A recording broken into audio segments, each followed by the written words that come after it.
Olá, seja muito bem-vindo. Estamos ao vivo para transmitir a primeira entrevista coletiva do pré-candidato a prefeito de Pariqueraçu, professor Sérgio Schmidt. No dia 15 de novembro acontecem as eleições municipais em todo o país e você aqui de Pariqueraçu terá a oportunidade de poder esclarecer dúvidas a fim de que possa tomar a melhor decisão. Para esta entrevista, nós contamos com a participação de Fagner Vieira, representante do portal Registro Diário, e de Marinho, do jornal, representante do jornal Progresso do Vale. Cada convidado aqui fará uma pergunta alternadamente ao professor Sérgio Schmidt, lembrando que as perguntas foram elaboradas sem conhecimento prévio do entrevistado. Porém, antes eu convido a todos a acompanhar aqui um vídeo de apresentação de Sérgio Schmidt. O professor Sérgio Schmidt é um homem simples, dedicado à família, cristão e trabalhador. Nasceu em 1967 em Pariqueraçu. Seu saudoso pai, João Schmidt, um homem simples, trabalhador e de sorriso fácil, trabalhava como operador de máquina na antiga Sudelpa. Sua saudosa mãe, Dona Natália, assim como seu pai, faleceu muito jovem, aos 53 anos de idade. Também uma mulher simples, de personalidade forte, trabalhava como copeira no hospital regional. Uma de suas grandes alegrias foi quando o seu jovem filho se tornou professor. Tem um irmão, João Schmidt, seu grande e melhor amigo, sempre ao seu lado nos momentos de felicidades e momentos difíceis. Grande incentivador nas suas conquistas e superações. O professor Sérgio estudou em escolas públicas, fez o primeiro grau na Escola Estadual Presidente Getúlio Vargas e o segundo grau na Escola Estadual Professor Manuel Camilo Júnior. Sempre gostou muito de estudar e, motivado por isso, se formou em Estudos Sociais, Geografia, História e Administração. De família simples, sua vida foi de muita luta, dificuldades, mas com a graça de Deus, com muitas conquistas também. Com um grande sorriso e um brilho nos olhos, sempre fala que de todas as suas conquistas, a maior delas foi o seu grande amor, a sua amada esposa, a professora Jael. Uma mulher forte, amiga, sensível, cristã e que está ao seu lado sempre, que lhe ensinou a simplicidade de uma vida a dois e que o permitiu a experiência de ser pai de coração da Isabela e do saudoso Henrique. E da união da Isabela com o Leonardo nasceu a Iris, a sua netinha que iluminou ainda mais a sua vida.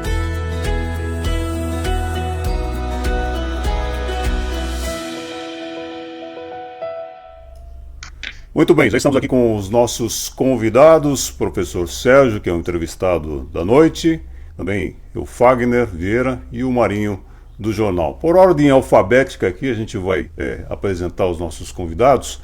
Primeiramente, por favor, você, Fagner Vieira, as suas considerações iniciais aí, por favor. Olá, boa noite a todos.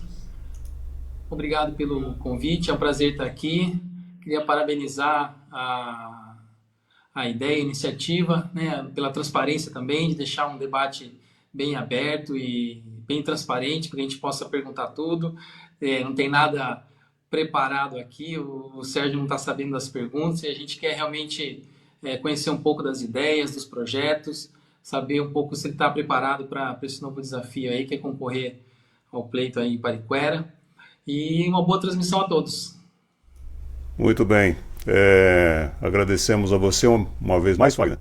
E agora você, Marinho, do jornal, por favor, as suas considerações iniciais. Boa noite a todos, primeiramente, né, obrigado pela oportunidade. Assim como o jornal já circula já há bastante tempo na cidade do Vale do Ribeira, a gente torce para o Vale do Ribeira, até porque o nome do jornal é o Progresso do Vale, né? Então a gente torce para o Vale como um todo, né? Como um só, né? Com uma coisa unificada. E é muito bom estar participando dessa live, um novo momento na vida da gente, né? Que a gente vai ter que se adaptar, vamos ter que é o novo normal, né? Que eu acho que não vai ser normal nunca, mas é válido. E vamos lá, vamos ver se o Sérgio aí está preparado para colocar uma das nossas cidades no trilho, né?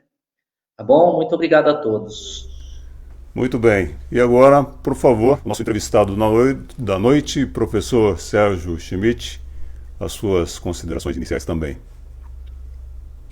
Boa noite a todos. Cumprimento aí ao Doni, que está fazendo aí as apresentações. Cumprimento o Marinho, do portal Pariquera Diário, Registro Diário. Tem várias ações no Vale do Ribeira, inovou aí com o jornalismo online aqui no Vale do Ribeira. Cumprimento também o Marinho, do jornal Progresso do Vale, o jornal aí daquele que nós pegamos, sentimos o cheiro do jornal, que é uma delícia da leitura, e também com os trabalhos pela internet. Eu agradeço a todos, eu estou aqui pronto para responder aí a qualquer pergunta de vocês. Eu me sinto preparado, em função de me sentir preparado é que eu me apresento como pré-candidato a prefeito de Pariquera-Açu. Então, muito obrigado a todos vocês. Saibam que é uma honra para mim estar aqui hoje na presença de vocês. Muito obrigado. Muito bem.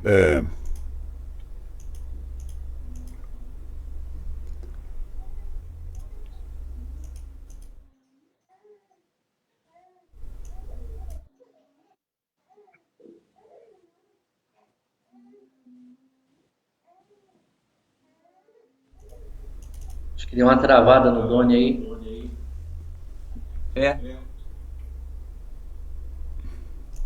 É normal. Nos tempos atuais é normal. Vamos aguardar. Não, a transmissão ao vivo acontece dessa maneira aí. Podemos então começar? Ele estava falando por ordem alfabética. O Fagner pode já começar enquanto ele já está se acertando, é isso? Legal. Fazer a primeira pergunta? Vamos lá? Pode começar. Então a gente vai até o Doni voltar aí para a gente, tá bom? Legal.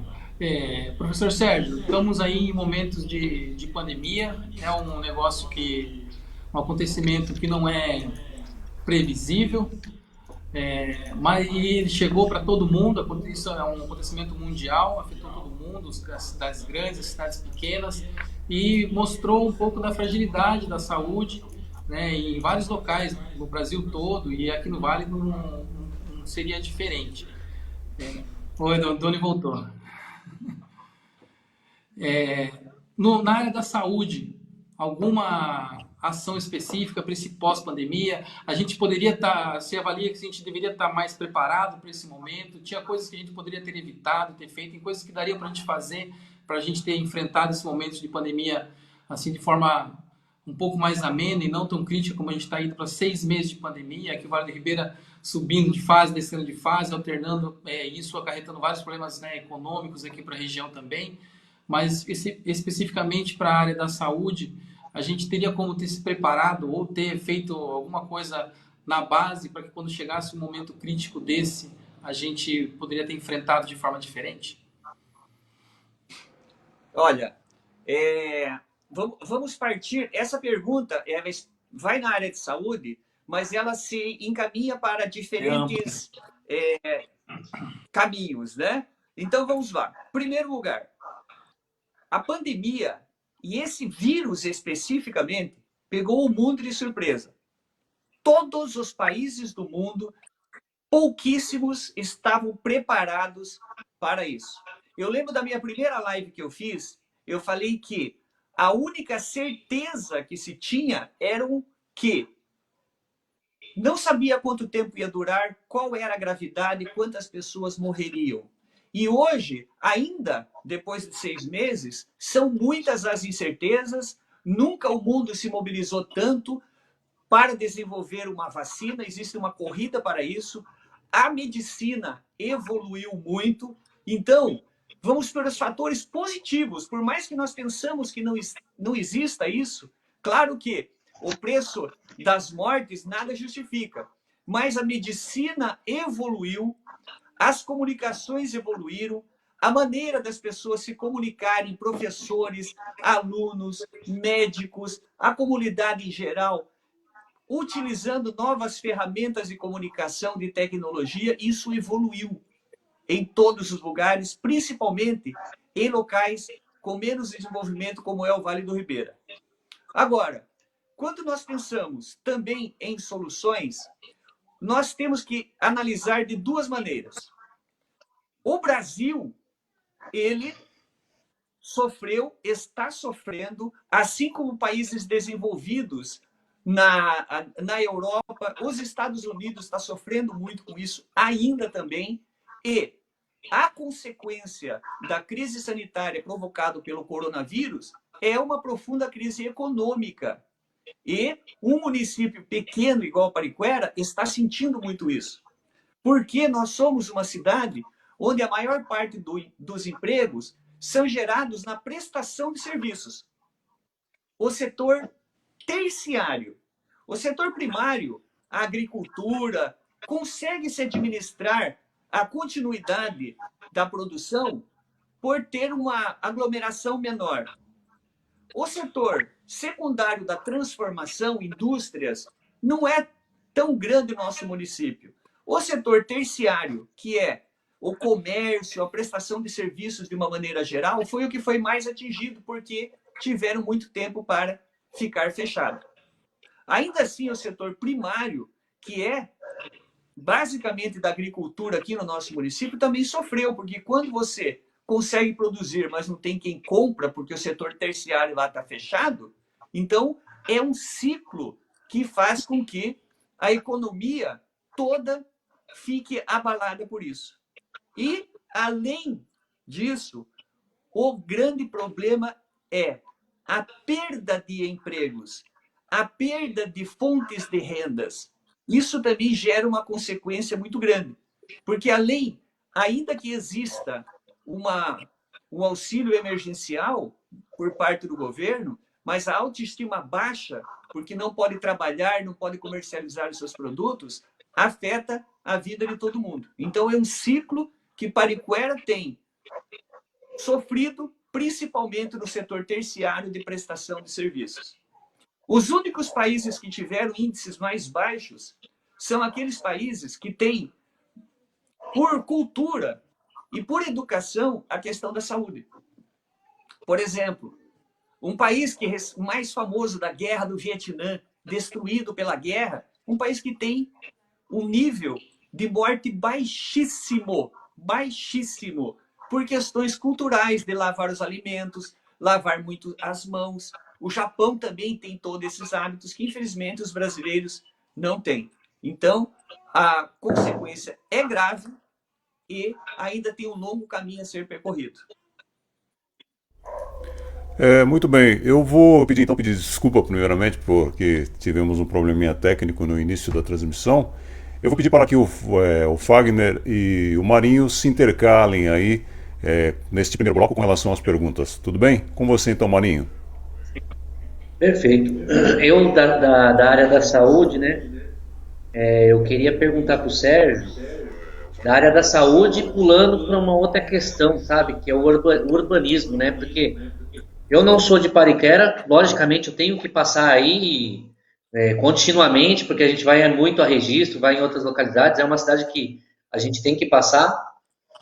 E a questão da Avenida Dr. Carlos Botelho, porque não é dessa eleição ou dessa campanha ou desses 4 anos que a gente, através do jornal, ouve muita reclamação do trânsito, que pelo tamanho de Pariquera, é um trânsito praticamente inviável para você parar, fazer uma compra. Se às vezes, por exemplo, um turista que está indo para Cananéia, ou até mesmo vindo para Iguape ou para Ilha Comprida, eu já ouvi relatos de pessoas que reclamam, falam, pô, eu queria parar lá, mas não tinha um lugar para se parar, não tem um estacionamento e tal. É um problema notório, né? Eu queria saber se você tem algum plano para isso, né? Se você tem algum projeto para isso, para amenizar, pelo menos, né? O caso da avenida principal de Pariquera. Perfeito, perfeito. É só fazer um complemento na primeira questão de saúde. Na medida que eu vou respondendo, eu vou emendando as respostas, uma e outra, vai se formando aqui na minha cabeça aí uma rede de informações, e aí eu vou complementando as informações, senão eu começo a falar de um assunto, vai e acaba se estendendo por muito tempo a minha resposta, ainda que a gente não tenha um tempo determinado. Tá? Então, Fagner, essa informação aqui vai ser complementada um pouco mais lá na frente, quando tiver outra, se vier outra questão de saúde, tá bom? Senão eu complemento as minhas considerações finais. Eu sou, Marinho, eu sou vereador em Pariquera, e uma das grandes lutas que nós tivemos, minha luta e de outros vereadores também, é a questão da criação de um departamento de trânsito em Pariquera. Mas tem que ficar muito claro que quando se fala de trânsito, nós não estamos falando somente de carros. Quando se fala em trânsito, é muito maior do que isso, porque nós temos que ter um departamento e pessoas especializadas nisso para fazer e promover a mobilidade urbana. Porque aí nós temos veículos motorizados, veículos não motorizados e pessoas caminhando a pé e também a acessibilidade. São várias questões que vão além somente do trânsito. E isso deve ser feito e pode ser feito através do departamento de trânsito, que vai organizar não a avenida, mas a distribuição do trânsito pela cidade. Primeiro, a avenida principal, que é a Avenida Dr. Carlos Botelho, ele sempre vai ter um fluxo muito alto de trânsito, porque ela é a extensão de 4 rodovias, praticamente, né? Os que vêm de Jacupiranga, da estrada pela estrada de Jacupiranga, pela estrada de Registro, pela estrada do Guarajeirinha, aqueles que vão ou vêm de Cananéia, vão ou vêm de Iguape. Então, sempre há um fluxo alto, porque além dos próprios veículos e a população da cidade utilizando a avenida, existem também de outros municípios, porque aqui é uma ligação de várias rodovias. Então, a distribuição desses veículos em mão e contramão, e além disso, sinalização da avenida, passa a ser muito importante, porque não há sinalização. Então, uma pessoa que vai para o hospital regional, ou vai para o fórum, ou vai no cartório, se ele tiver placas indicativas, pode diminuir o fluxo da avenida. Tá? Além disso, não há na avenida a marcação específica para veículos.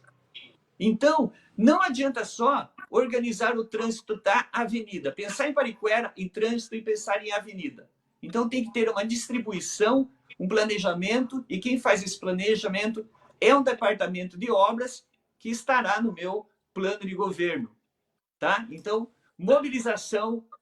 mobilidade urbana é a solução para os problemas, e agora, com a previsão da nova ponte, então vai ter uma nova avenida, então esse trânsito poderá ser melhor distribuído também.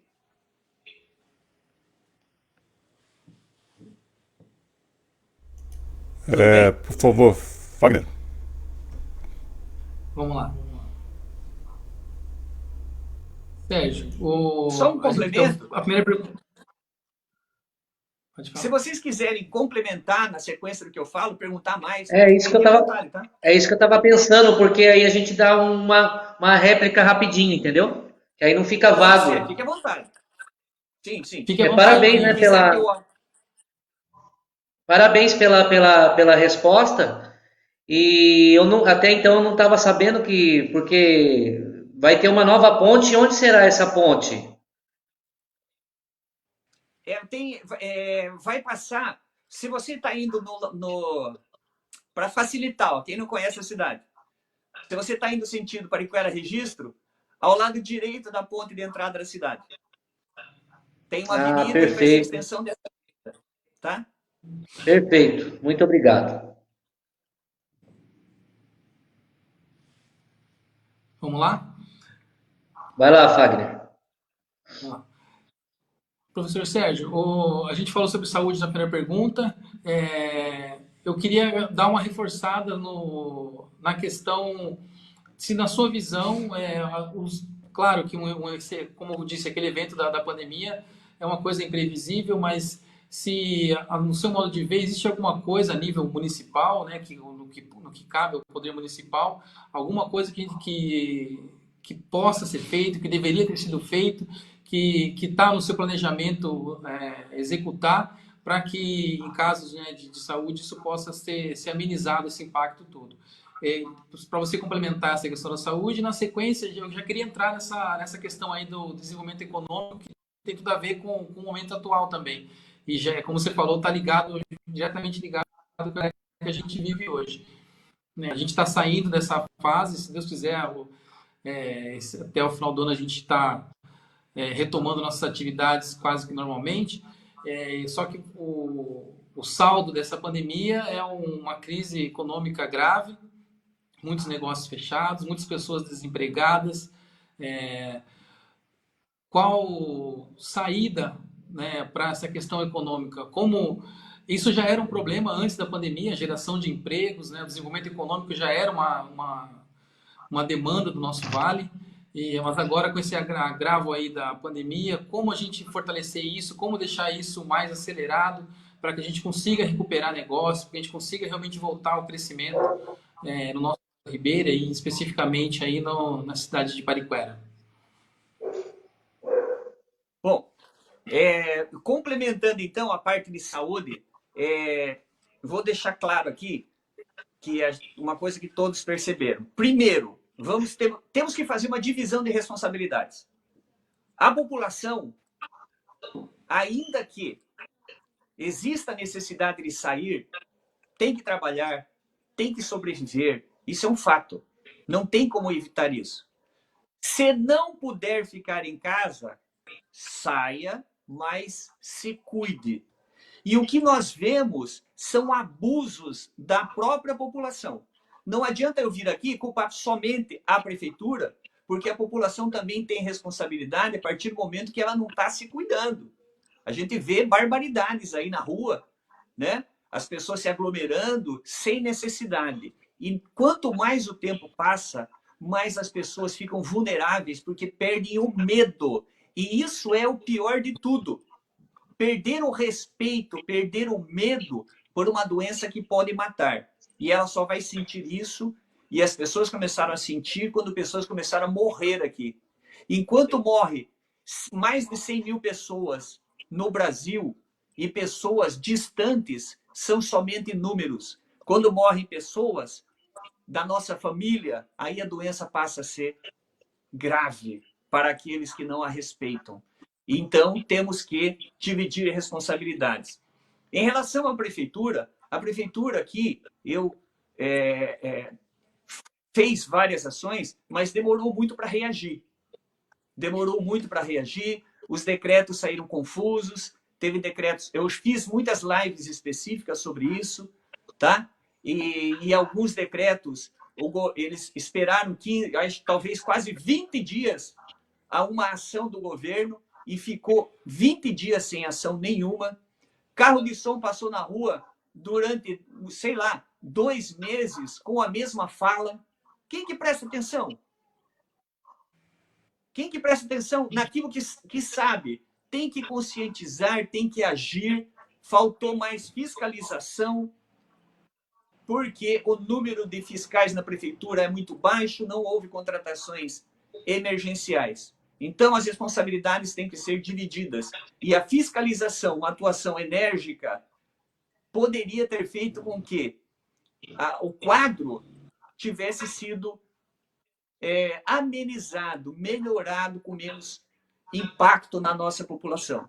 Então, é um trabalho de atitude da população, atitude da prefeitura, que foi, em muitos momentos, demorou para agir, e o trabalho de conscientização que faltou e ainda falta para a população. Então, esse trabalho tem que ser feito. Recursos vieram aos montes, não é por falta de dinheiro aqui no nosso município que a solução dos problemas demoraram ou não estão acontecendo. Agora, tudo isso causa, como nós falamos, além da questão sanitária, questão de saúde, um grave problema de empregos. Porque quando a gente pensa em emprego, o primeiro passo é gerar empregos? Não. O primeiro passo é manter os empregos que já existem. Porque um comércio que já existe, quando ele se desenvolve, ele pode contratar. Então vejam que a manutenção é o primeiro passo. Outra questão importantíssima e que tem que ficar muito claro é aquele que fala que a prefeitura vai gerar empregos, isso não acontece. Isso jamais vai acontecer. Essa política pública de contratação, como existia antigamente, não existe mais no mundo. Eu sempre falo, e vou repetir aqui, o número de carteiras assinadas no mundo inteiro vai diminuir. Vai diminuir. A contratação vai diminuir, principalmente no setor público.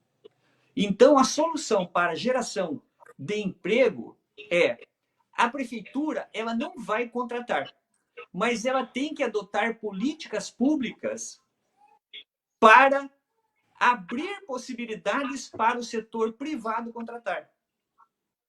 Então, nós temos um centro de, ali o local de desenvolvimento, distrito industrial, que precisa muita regularização, precisa questão ali, e o próprio município não tem capacidade hoje de receber empresas por causa da questão energética, que está sendo resolvido com a Electro. A própria Câmara Municipal trabalhou nisso, uma nova subestação.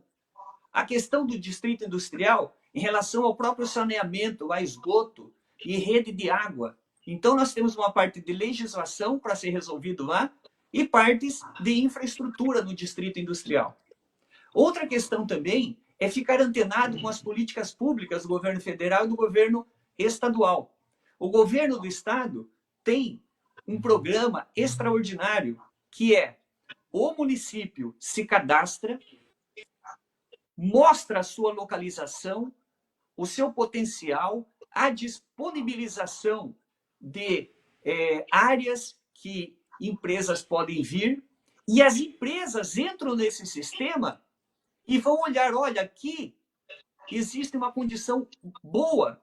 Nós estamos entre São Paulo e Curitiba, às margens da rodovia Regis Bittencourt. E, infelizmente, esse cadastro com todos os detalhamentos lá ainda não aconteceu. Então, oportunidades estão sendo perdidas. E como não há a dificuldade de contratação, hoje nós não podemos pensar mais em geração de emprego e renda, tá? Temos que evoluir para geração de trabalho, renda e empreendedorismo. O empreendedorismo é a moeda do futuro. Para isso, tem que haver uma forte parceria, por exemplo, com o Sistema S. Tem estrutura pronta de capacitação. Eu propus como vereador na Câmara, um dos primeiros projetos foi educação empreendedora nas escolas públicas municipais, gratuito, oferecido pelo Sebrae. Nunca houve interesse por parte da prefeitura. Então, além da questão de você estudar história, geografia, matemática, química, isso é para você descobrir uma aptidão. Então, você ter aula nas escolas públicas de empreendedorismo também é você descobrir uma vocação. Porque não são todos que vão querer continuar estudando faculdade e curso superior. Mas se ela for capacitada, ela cria a sua própria fonte de renda como um empreendedor. Tudo bem? Foi. Tudo certo. Obrigado. Obrigado pelo complemento aí da área da saúde. E a questão da geração de emprego é complexa mesmo, e a gente vai enfrentar um momento difícil, sim, mas ficou claro aí a sua visão com relação a isso. Marinho, por favor. Parabéns pela colocação aí, né, na questão do complemento até. O professor fala pra caramba. É, Eu falo vamos. bastante. Eu Então, tenho que me vou segurar aí aqui para vou. resumir ainda, viu, Marinho? Então, eu vou pegar o gancho na qual o professor Sérgio Schmidt, como que você vê essa questão da educação em relação o que aconteceu com o Covid, né? Como que você vê, porque o ano que vem você assume, né, Deus queira que ilumine seu caminho para que assuma. Como que fica essa questão desse ano letivo que foi praticamente perdido, até porque pegou o governo federal de calça curta, pegou os governos Todos, né? estaduais de calça curta, pegou o governo municipal de calça curta. E não houve uma preparação, as aulas, as crianças não têm, principalmente a nossa região, muitas localidades não têm internet, os professores não foram gabaritados para darem aulas online, como a gente está fazendo agora, que até para nós aqui mesmo foi para nós que estamos nessa live agora, foi assim um momento que a gente teve que se ajustar para poder acontecer. Imagina as crianças e Sim. esse pessoal que não tem conhecimento. Como que você vê esse novo momento, né, para a educação da sua cidade, da nossa Paricaraçu? Perfeito. Uma questão bastante importante que eu sempre gosto de fazer esclarecimentos assim em relação a questões legais, né? Existe uma diferença quando a gente fala em educação e ensino. Na Constituição Federal, fala que educação é um direito de todos, um dever do Estado, né? Mas a educação, ela também abrange outras áreas, que é o ensino, por exemplo. E quando a gente fala em ensino com letra maiúscula, nós estamos nos referindo ao ensino formal, o ensino ciclo 1, ciclo 2, de sexto ao nono ano e o colegial. E a educação, ela também envolve tudo isso, mas também qualificação, capacitação e outras áreas, tá? Então, no termo assim mais geral, o ensino e a educação sofreram muito com essa pandemia, porque ninguém estava preparado, ninguém tinha instrumentos e não havia jamais uma possibilidade, uma previsão para que isso pudesse acontecer de uma maneira tão rápida, né? Então, nós temos aí, por parte do governo do Estado, uma reação muito rápida que aconteceu, todos estão sofrendo, mas uma coisa que primeiro nós temos que analisar aqui, em relação ao governo municipal, ao governo estadual, o papel dos professores. Eu tenho certeza absoluta que os pais jamais imaginavam o quanto é difícil ser um educador. O educador tem 30, 40 alunos na sala de aula, todos os dias, e várias salas de aula, dependendo do nível de escolaridade que ele lecione. Então, agora, com os filhos em casa, os pais têm sofrido muita dificuldade, muita dificuldade. Os professores do Estado receberam um amplo processo de capacitação, né? E estão, assim como os professores municipais, todos desenvolvendo um trabalho extraordinário. Todos os professores estão de parabéns pelo envolvimento, porque estão, ao contrário do que se imagina, trabalhando muito mais do que trabalhavam, para poder, não só, uma coisa é você receber 40 alunos todos os dias, trazido por um ônibus. Outra coisa é você, ou a pé, ou de ônibus, ou pelos pais. Outra coisa é você ter que incentivar e mobilizar esses alunos e os pais dos alunos para fazer essas ações. Algumas coisas poderiam ter sido feitas diferentes aqui. Então, aqui, os professores municipais, tá? Então, eu não estou me referindo ao trabalho dos prefeitos, dos professores, tá? Então, os pais pegam em um dia a atividade semanal nas escolas, levam para casa, os filhos desenvolvem e depois devolvem. Então, existem mecanismos que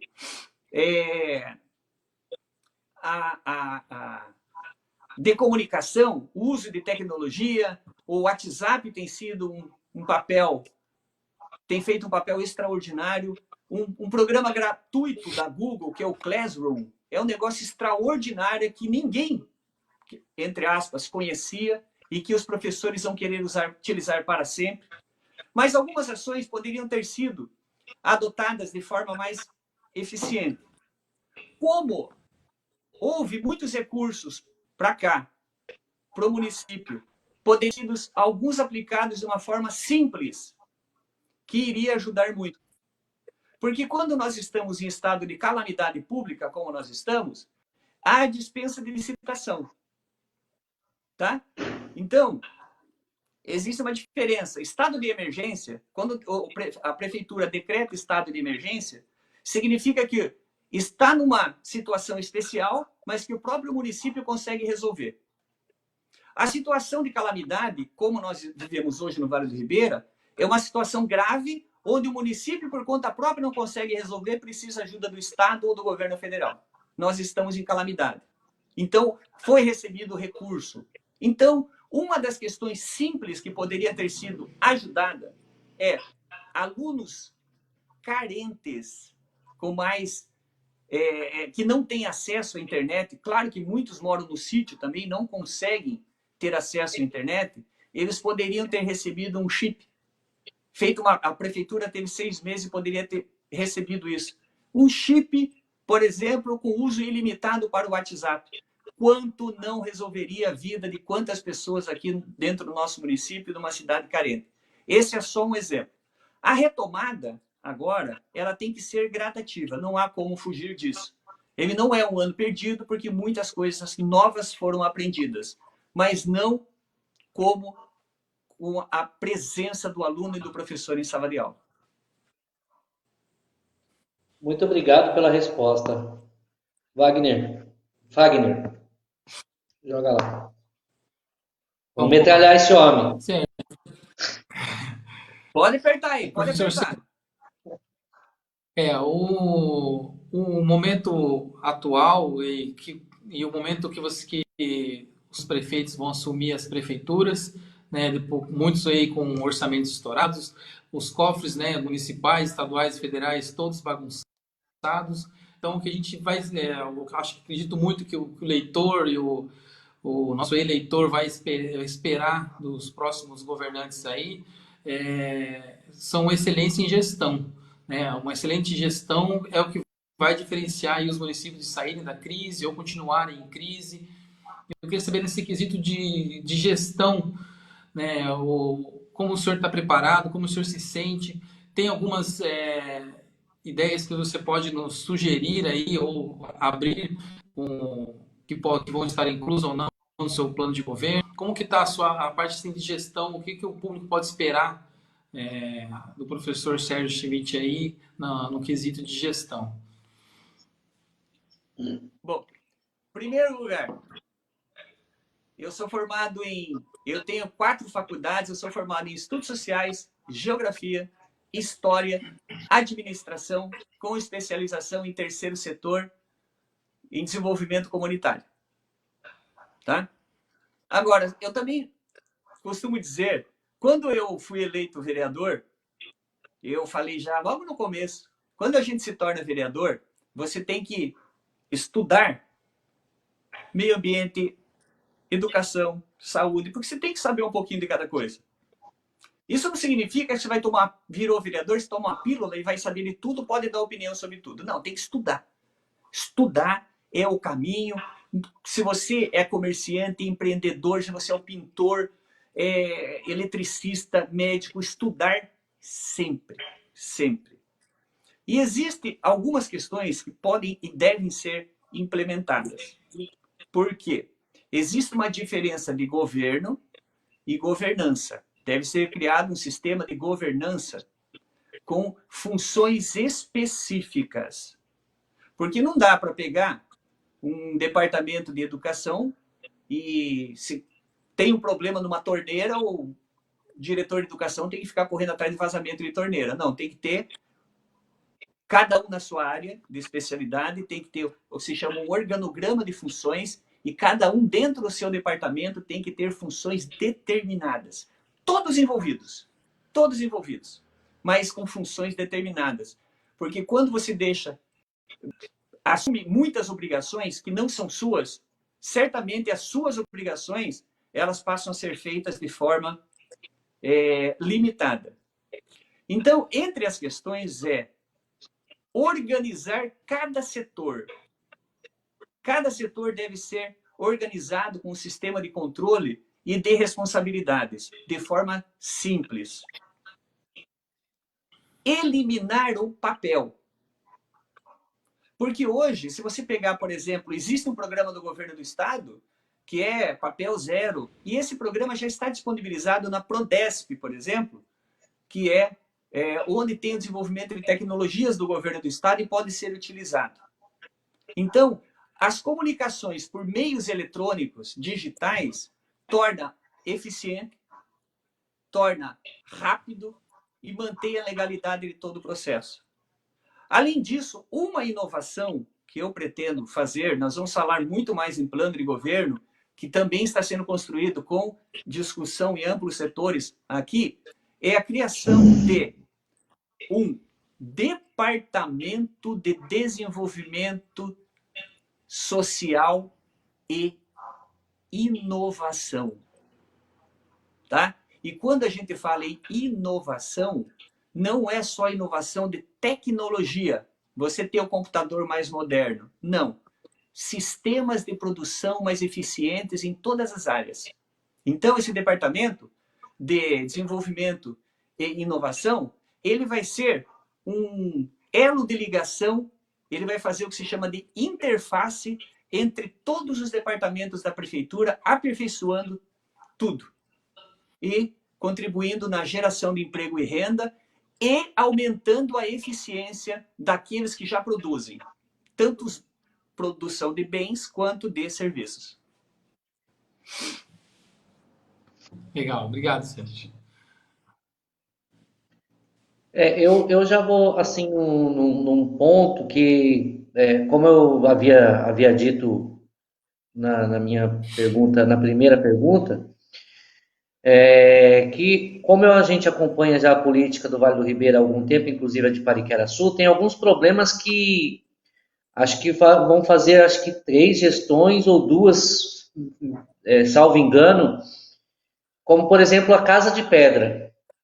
É uma coisa que é um turismo ecológico, é o que o mundo hoje pede, até porque hoje até os parques são abertos de forma gradativas, e Pariquera-Sul tem a Casa de Pedra, que era os saudosistas de Pariquera-Sul, vocês devem ser um desses, tem muita saudade, e eu queria saber o porquê até hoje, né, o professor como vereador deve entender, deve ter fiscalizado, deve ter cobrado, porque até hoje não conseguiram colocar na atividade de novo, se há algum empecilho, se é uma área particular, como que tem que proceder para reativar, porque a gente até acompanha nas redes sociais, a maioria dos pariquerenses pedem, né, a volta da Casa de Pedra e sonham com isso, né?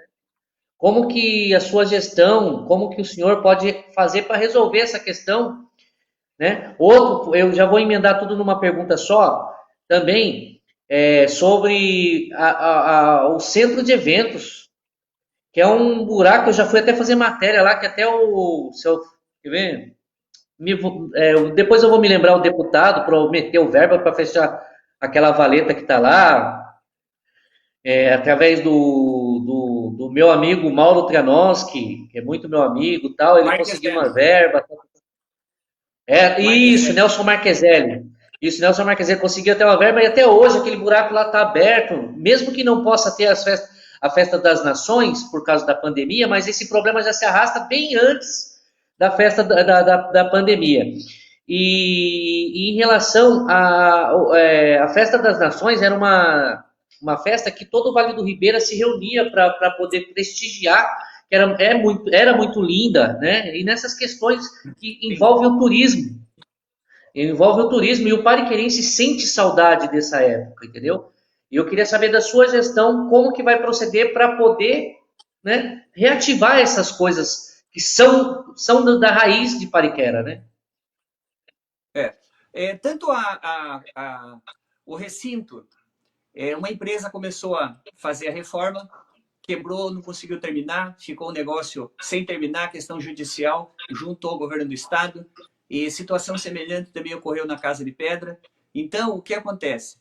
Tem, junto à Prefeitura Municipal, tem a Procuradoria da Prefeitura, que é o advogado da municipalidade, e também o próprio advogado do Departamento Jurídico da Prefeitura.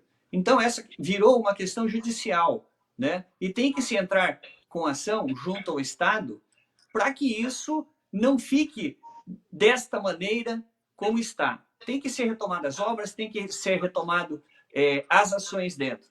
A Casa de Pedra é um local de encontro da população, melhorar a estrada é uma questão que pode ser resolvido com a estrutura da prefeitura, mas sempre buscar recursos públicos fora do município é o ideal.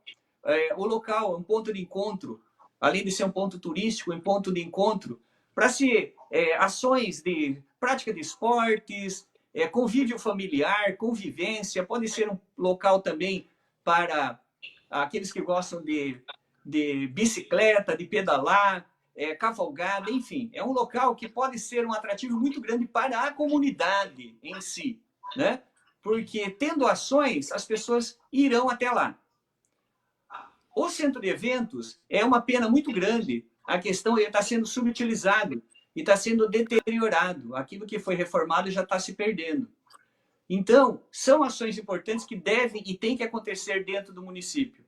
Então, foi feito no município um programa para reconhecimento do nosso município como município, fugiu o termo agora, eu vou lembrar daqui a pouco, reconhecido como de interesse turístico, já me vem daqui a pouco o termo, né? Município de interesse turístico, MIT.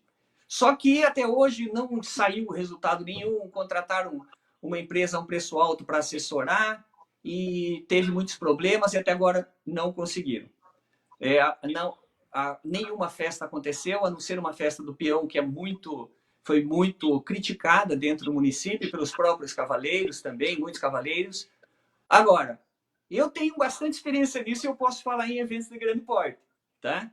Eu fazia parte de uma associação chamada Instituto Vida Real. Eu sempre fui o coordenador de projetos e o Instituto Vida Real, através da minha coordenação especificamente, nós realizamos 2 Expojac, uma Expojac registra a maior festa, uma das maiores do país que existiam. Nós fizemos não, desculpe, confundindo aqui. Registro Expovale. 2 Expovale. Tá. Uma das edições foi aquela que veio a Cláudia Leite lá. Tá? O meu irmão que assinou o contrato com ela. Se vocês verem o que é pedido para o camarim, dá para sustentar a ida comprida no carnaval. Eu fiz uma Expojac, a última Festa das Nações aqui, foi eu que coordenei a Festa das Nações, fizemos captação de recursos, e eu trouxe uma inovação para Pariquera, que foi a Expo Verde, para promover aqui no município os produtores de plantas ornamentais. E eu asseguro que todas essas ações serão retomadas aqui no nosso município. Porque é fundamental, fundamental. E a principal característica é que o turismo ele tem que ser reativado, mas um turismo que seja de condições regionais, né? Porque Pariquera, apesar de a gente amar aqui, não tem tantas ações que prendam uma pessoa uma semana, 10 dias, mas podem ficar aqui, conhecer as nossas belezas, curtir o que é bom aqui e, pela sua localização geográfica, circular pelo Vale do Ribeira. Muito obrigado pela resposta, porque eu nunca imaginei que a Expo Vale foi organizada por vocês. Parabéns. 2 eventos, 2 vezes lá. Muito bom. E a Expojac, uma das que teve maior público e foi gratuito. Vai lá, Fagner. Junto mais uma com a Expojac, metralhada aí. a Expojac junto com o saudoso prefeito Macedo. Ah, legal. Sérgio, eu tinha uma pergunta sobre turismo também, mas acho que já falou um pouco. Se tiver que complementar alguma coisa, eu vou mudar. Eu queria falar um pouco sobre esse programa Vale do Futuro e o alinhamento, né, das prefeituras com o governo do estado, a importância disso. A gente viu algumas obras importantes, alguns recursos importantes acontecendo em alguns municípios e poucos deles acontecendo aí na cidade de Pariquera. O que eu pude acompanhar através do site que Desenvolve, foram liberados 14 milhões aqui para o Vale do Ribeira, para a iniciativa privada. O Pariquera ficou com 1.700.000 reais, mas então, um pouco do recurso do Estado está indo diretamente para a área.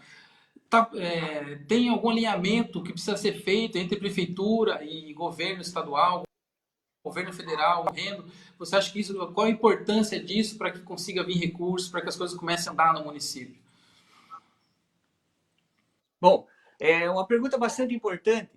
Primeiro, para facilitar a resposta aqui também, vamos ser um pouco didático, tá? O governo do estado, quando ele começou a sua gestão no governo Dória, para facilitar a gestão, como você tinha perguntado sobre gestão, né? Ele dividiu o estado de São Paulo em 16 regiões administrativas. Cada região administrativa tem a sua própria característica econômica, social, cultural. Então, nós temos o Vale do Ribeira. E uma classificação principal aqui é a questão ambiental. Ainda que se tenha necessidade de se desenvolver, gerar empregos, implantação de indústrias sustentáveis, a característica principal é ambiental, então tudo tem que se adequar a essa condição, tá? Agora, por isso que, quando a gente fala no Covid, fala assim, Vale do Ribeira e não cidades específicas. Então, sempre é medido, tá? Na questão do controle da Covid, cada região administrativa. Então, o número de leitos por região, tá? Por isso que tem uma variedade de acordo com o número de população, de habitantes, uma quantidade específica de leitos disponíveis.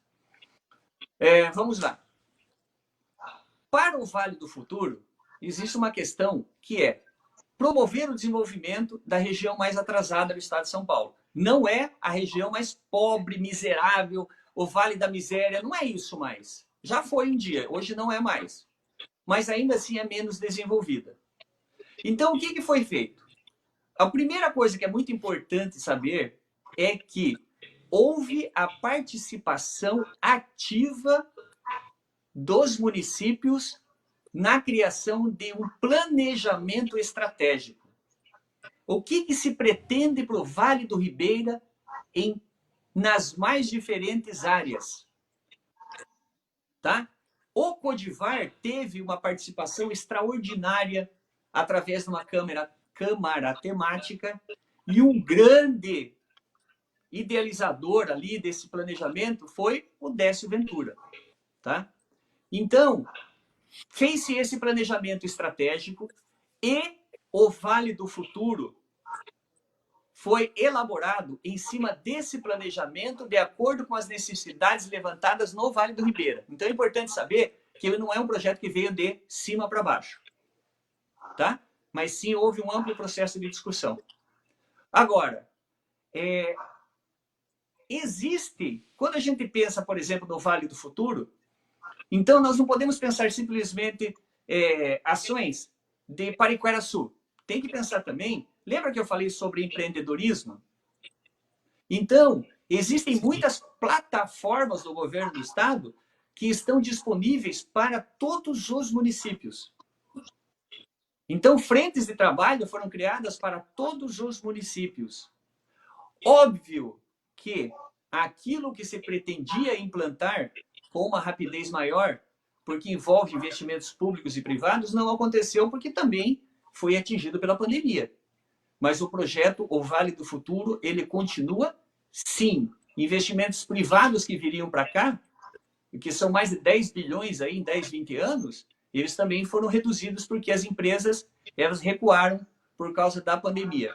Mas existem muitas questões como eu falei para vocês, sabe aquela questão de cadastrar o distrito, fazer todo o planejamento, qual é a condição da cidade, do município para receber uma empresa? E a empresa, em vez de o prefeito sair correndo atrás da empresa, a empresa que vai procurar, mas ele vai entrar, a empresa vai entrar do país inteiro, ou multinacionais, num sistema que ele vai procurar a área que melhor se adequa. E essa área, Pariquera só vai ser encontrado se ela se exibir, se mostrar. Então, o que falta é muitas plataformas, muitas questões disponibilizadas, tem que haver participação de membros da prefeitura no processo de capacitação para entender melhor e poder aplicar aqui no nosso município aquilo que está disponibilizado para todo o Vale do Ribeira. Aí entra a questão da gestão, né? De você estar atento a tudo que está disponível, onde você pode encaixar o município. Aí você imagina pessoas exclusivamente cuidando disso em um departamento de desenvolvimento econômico e inovação. Vai dar um salto, né, exponencial aí, em crescimento, em geração de emprego, renda. Isso movimenta o município, né?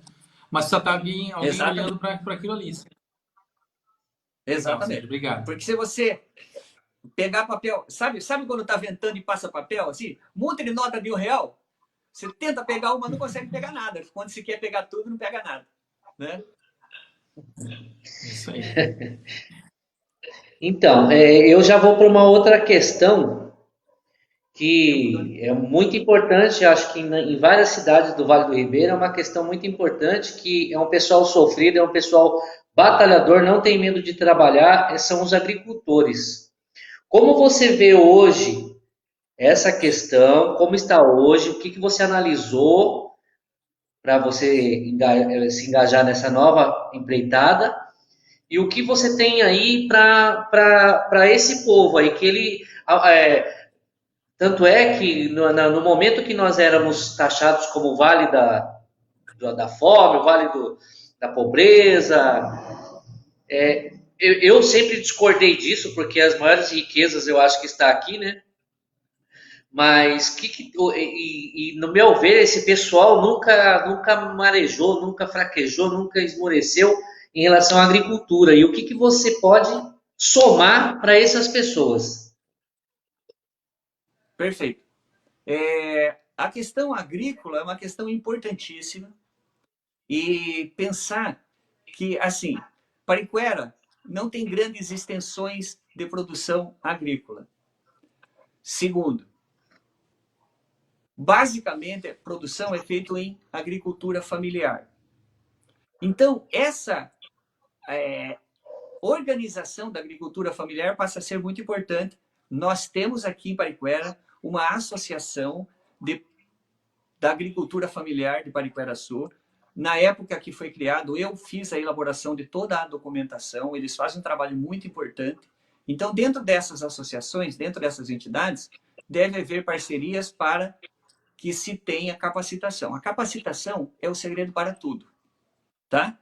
Então, a agricultura familiar, ela é fundamental, é o que mais produz alimentos no Brasil, porque a maior parte os grandes latifúndios, eles produzem para exportação, na maior parte dos casos. Então, o que nutre a alimentação do Brasil é a agricultura familiar. Então, a agricultura familiar, ela pode vender para o mercado e ela também participar dos programas de aquisição de alimentos por parte da prefeitura, que é servido nas merendas escolares. Tá? E entra na questão, entra até na questão dos orgânicos, né? Na familiar não tem tanto agrotóxico. Exato. Uma produção menor, ela é feita de maneira mais limpa. Artesanal. Assim, mais ainda artesanal, né? Mas você pode melhorar a qualidade dessa produção. Nós consumimos aqui, nas nossas saladas, legumes, são todos produtos aqui de Pariquera mesmo. Tá? Então, essa é uma questão importante. Procurem os produtos do nosso município. As pessoas só podem crescer e, a princípio, manter emprego se elas vendem. Então, vamos priorizar aquilo que é nosso aqui no município.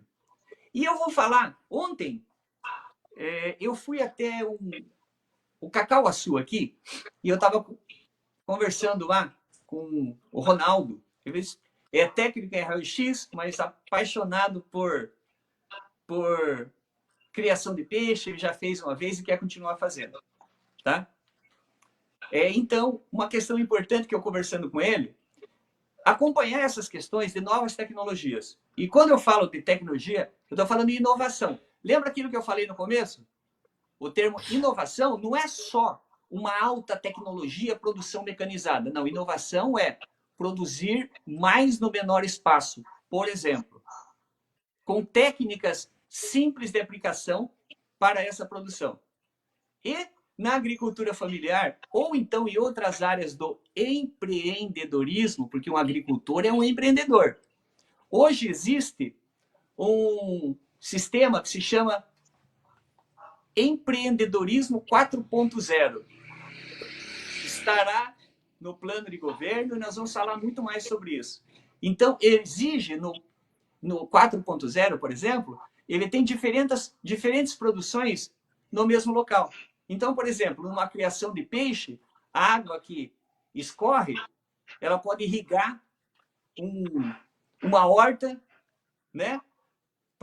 E depois, ainda, dá rações, o resto dos peixes se faz ração, que pode alimentar galinhas, que produzem ração, que produzem comida. Então, é o 4.0. São várias escalas de produção dentro do mesmo local. Aumenta a produtividade, você varia a sua produção e todos ganham com isso. Então, o empreendedorismo, a agricultura familiar, ela tem que passar por inovação. E a inovação é novas técnicas de produção, ainda que sejam com pessoas mais simples, mais humildes. E existem programas disponíveis para isso. Tudo que eu falei aqui não sai um centavo da prefeitura. Bacana. Falta mesmo a ligação entre o morador, o agricultor familiar, com essas informações, né? Tá. Pessoal, acabou de chegar uma informação aqui para mim. Nós estamos aqui com um problema técnico ali do Doni, tá? Que está controlando a nossa live. E eu gostaria de passar para vocês assim. Vamos fazer as nossas... Vocês querem fazer mais uma rodada de perguntas? Querem ir para suas considerações finais? Vamos continuar por ordem alfabética, Fagner. Eu acho que a gente pode ir para as considerações finais. Tá. Ó, a gente tinha planejado aí uns 30, 40, já passou 1 hora. Eu não sei vocês, mas passou voando. Eu olhei no relógio agora e vi que passou rápido mesmo. O papo tá bom que passou rápido. Tá bom, vamos lá então? Para as considerações finais. Vamos lá. Bom, gente, mais uma vez, obrigado pela oportunidade. Sim, é um prazer estar aqui, tendo esse bate-papo, conhecendo um pouco mais da figura do Sérgio, sabendo um pouco da sua história, um pouco do seu conhecimento, do que você está preparando no município. Acho que é esse local de disposição de ideias, de debate livre, aberto, é o que realmente precisa existir para que a população se esclareça, tome as melhores decisões. Sim, eu fico muito feliz, né, de você, como político, abrir esse espaço por sua iniciativa, né, assim, com total transparência. Eu achei um negócio assim, realmente muito fantástico e estou à disposição. Quero te convidar para vir bater um papo aqui também nos nossos estúdios, para a gente ampliar esse debate aí também futuramente. E desejo boa sorte aí na caminhada. E obrigado pela participação aí. Obrigado, Marinho. O jornalista aí, parabéns pelo seu trabalho, parabéns pelo seu meio de comunicação, pelo seu conhecimento da região, que é importante. Pessoas, veículos de comunicação com conhecimento e com interação com o meio político também. Eu acho que isso só faz a crescer o Vale do Ribeira. Obrigado, gente. Boa noite para vocês. Obrigado. Bom, eu quero aqui agradecer também essa oportunidade, né, de estar questionando, assim, porque, assim, no meu modo de ver, o político tem muito medo da imprensa, assim, sabe, com medo das nossas perguntas, e não foi nada combinado. As perguntas aqui foram assim aleatórias, tanto é que a gente até um pegou um gancho do outro. Vocês puderam ver aí que foi uma coisa bem natural, bem espontânea. Isso aí é importante porque o eleitorado ele tem a oportunidade de realmente conhecer quem é quem tá engajado por uma cidade melhor, por um Vale do Ribeira melhor, né? E são novos tempos. Eu acho que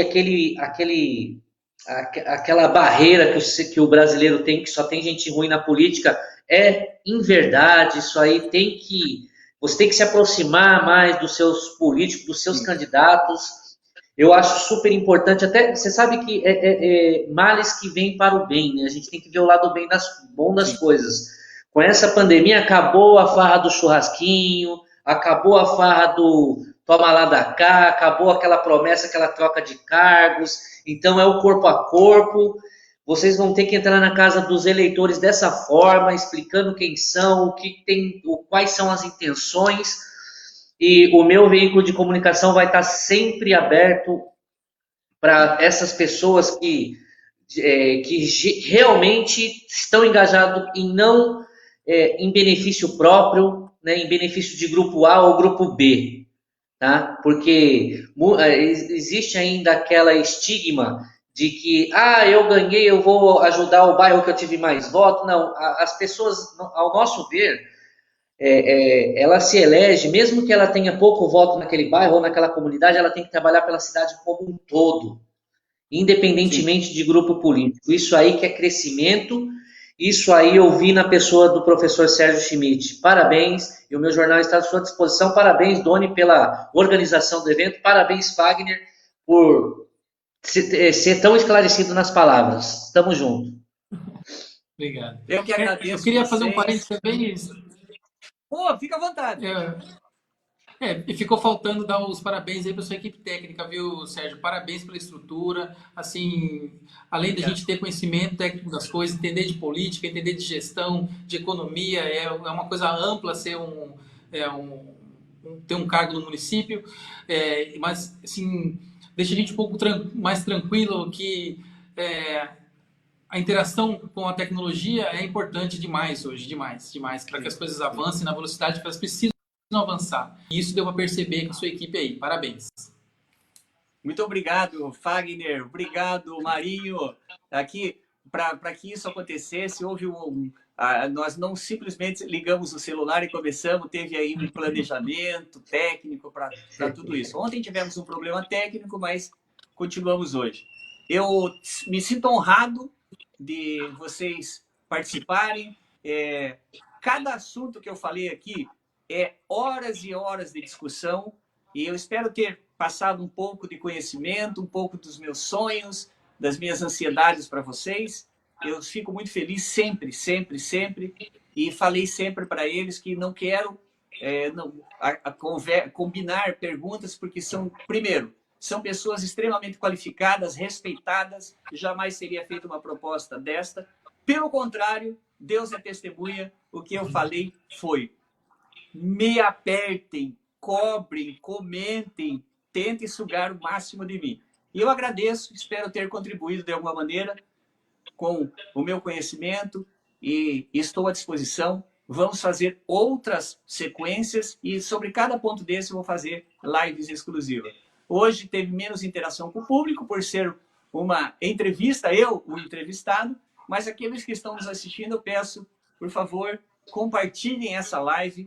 E eu agradeço de todo o meu coração a cada um de vocês que nos assistiram, hoje em especial ao Fagner e ao Marinho. Muito obrigado a todos, fiquem com Deus e tenham uma boa noite.